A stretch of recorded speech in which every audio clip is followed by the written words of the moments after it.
You know that meme of the Wojaks on a bell curve? That pretty well sums up my experience with FNAF and whether or not it was scary. When I first discovered FNAF, I was a young child easily frightened by the jump scares and loud noises. Then as I got older, I got used to the FNAF formula, and I joined the group that I feel most of the current fanbase falls under, believing that the franchise isn't scary, and burying the lore behind layers of irony. But recently I gained a new perspective on the franchise that I credit primarily to the various FNAF analog horror series out there. Seeing the story retold in a different medium that takes advantage of the atmosphere and the story itself for the horror allowed me to realize that FNAF is scary.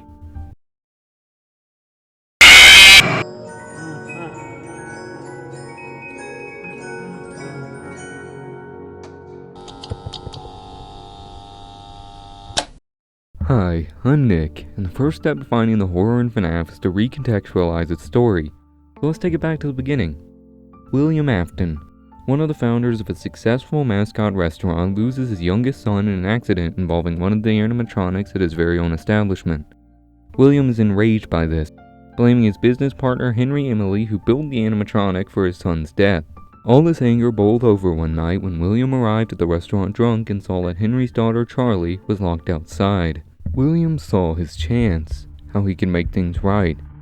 An eye for an eye, a hand for a hand, a life for a life. William walked up to Charlie in the cold rain and stabbed her in the back, leaving an innocent child to die alone in a dark alley. Then something miraculous happened. A security robot at the pizzeria, driven by its programming to protect the children at the restaurant, crawled through the rain to Charlie's body, collapsing next to it from fried circuitry. And somehow, Charlie's soul would go on to inhabit this animatronic, known as the marionette, or more simply, the puppet. This is the point where the horror really kicks in my eyes. Addicted to the feeling he got murdering Charlie and driven mad by the death of his son, William decided to strike again, killing 5 children at the newest Freddy's location. He stuffed them inside of mascot suits, leaving them to be mangled by the animatronic parts inside.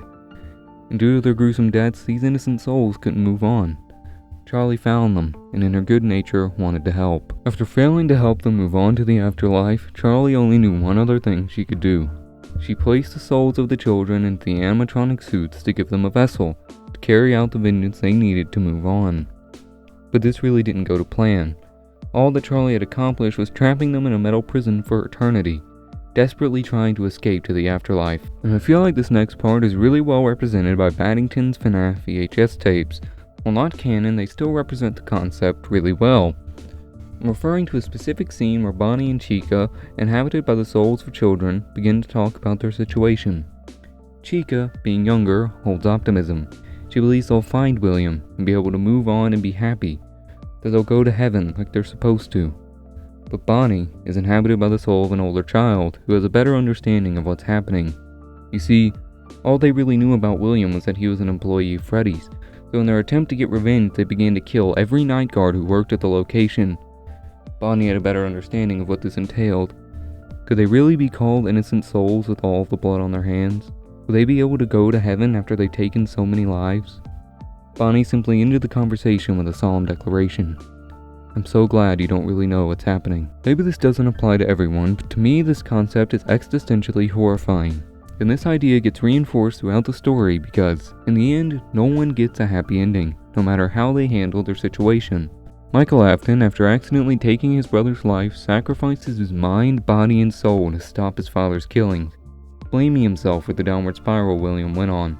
And after so many years, with the help of Henry, he gathered his father and all of the trapped souls into one place, burning it to the ground to put an end to it all. And after, William found himself in hell, being tortured by the monsters he made, ripped apart over and over again for all eternity. But he isn't the only soul there.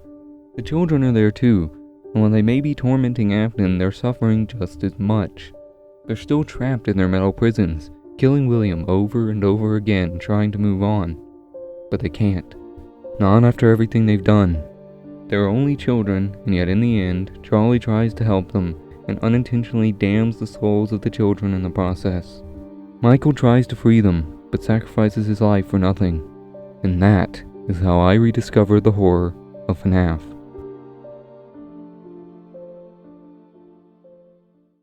Bye.